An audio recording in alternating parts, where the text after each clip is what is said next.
There is a sanctuary in our Colorado for those willing to prepare for anything. And tonight, Denver 7's Thomas Hoppo takes you inside a place where you can go in the case of a disaster.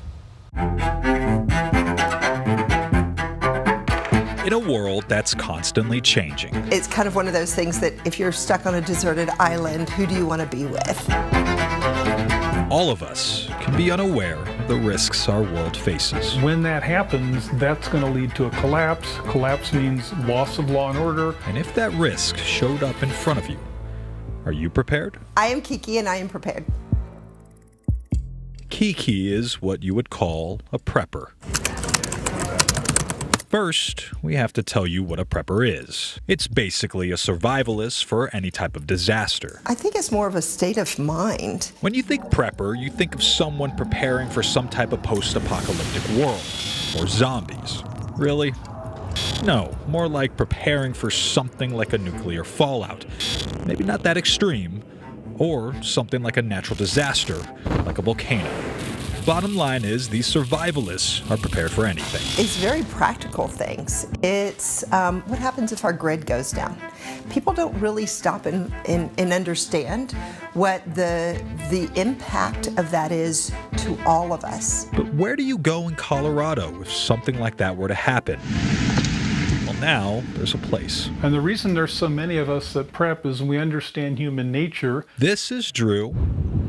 This is his sanctuary in the heart of the Rockies, but I can't tell you where it is. Fortitude Ranch is both a survival facility and a recreational facility. And we are a fort. We are a defensive facility design. We'll have walls up, some now, a lot more in a collapse period. Fortitude Ranch, a place Drew is building for fellow preppers in Colorado. So that is the corner back there. Any prepper can be part of Fortitude Ranch. There's a little trap door here, because we want a place downstairs for other guards to be in warmth. It's plan A for those like Drew. You have to be able to defend yourself, not just have food and water to last for a year, and a pandemic lasts over a year. With walls, shelters, and of course, just a typical 12-gauge pump. Protection from potential threats. If bad folks are coming to come get us, they'd be coming from out there. And all we have to do is just drop down. And, we've got a very small target. They're still in the process of building up their sanctuary. Well, we build out of logs for a lot of reasons. 8-inch log stops a bullet a lot better than a typical frame wall. It's open to anyone willing to become a member, and Kiki is one of them. I really don't live for the zombie apocalypse, but it is nice to know that if something should happen, then there is a place to go. In the end, most preppers are just misunderstood. Well, I've been a prepper pretty much all my adult life. I was an intelligence officer in the Air Force. I've always watched threats. Perhaps I'm a fatalist.